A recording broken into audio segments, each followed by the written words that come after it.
मार्चला म्हणजे उद्या महाराष्ट्रातला सगळा शेतकरी मुंबईला हक्काची कर्जमुक्ती मागण्यासाठी, सोयाबीन कापसाला भावफरक मागण्यासाठी, ऊस कांदा धान दुधाला मदत मागण्यासाठी, हक्काचा पीक विमा मागण्यासाठी आम्ही मुंबईला जाणार आहोत।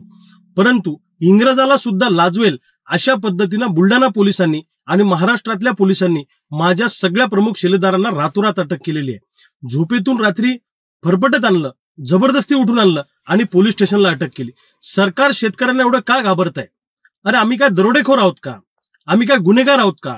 आम्ही काय दहशतवादी आहोत का? आमच्या बापाच्या घामाचा दाम मागणं हा आमचा अधिकार आहे आणि भारतीय संविधानाने सत्याग्रह करण्याचा, आंदोलन करण्याचा आम्हाला अधिकार दिलेला आहे।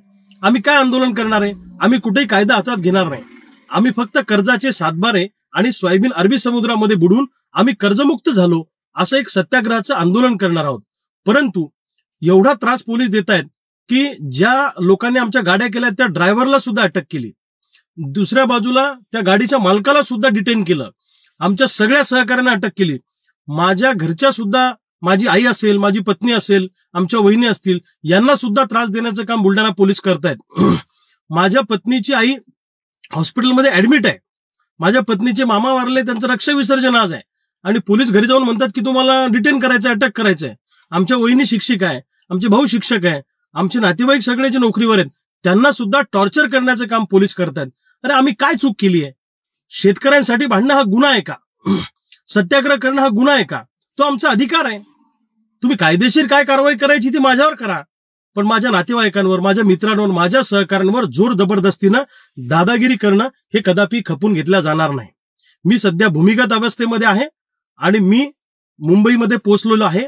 मी कोणत्याही परिस्थितीमध्ये माझ्या सहकाऱ्यांना घेऊन, जे सहकारी मुंबईत पोहोचतील त्यांना घेऊन आम्ही सत्याग्रह करणार म्हणजे कारभार करणार आणि अरबी समुद्राच्या जवळ जाऊन सातबारे बुडून, सोयाबीन बुडून आम्ही आंदोलन करणार म्हणजे करणार। आम्ही आंदोलनावर ठाम आहोत।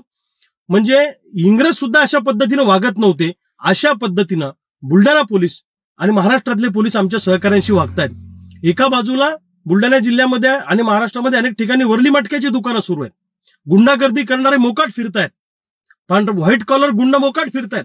ज्यांनी खून केले ते 3-3 महिने झाले फरार आहेत, त्यांना अटक करायला फुरसत नाही, तिथं सपशेल पोलीस अपयशी ठरतायत। आणि आमच्यासारख्या चळवळी करणाऱ्या, सत्याग्रह करणाऱ्या, हक्क मागणाऱ्या, शेतकऱ्यांसाठी भांडणाऱ्या लोकांना जर तुम्ही अशा पद्धतीनं जोर जबरदस्तीनं दडपशाही करणार असाल तर कदापि खपून घेतल्या जाणार नाही। आंदोलन चिरडण्याचा प्रयत्न सरकार करत आहे।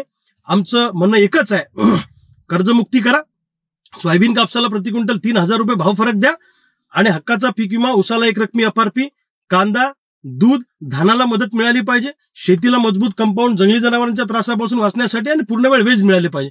अरे हा तर आमचा अधिकार आहे। म्हणजे इंग्रज तुमच्यापेक्षा परवडले अशी म्हणायची वेळ कदापि आमच्यावर आणू नका। तुम्ही किती आंदोलन दडपण्याचा प्रयत्न केला तरी मी सत्याग्रहावर ठाम म्हणजे ठाम आहे।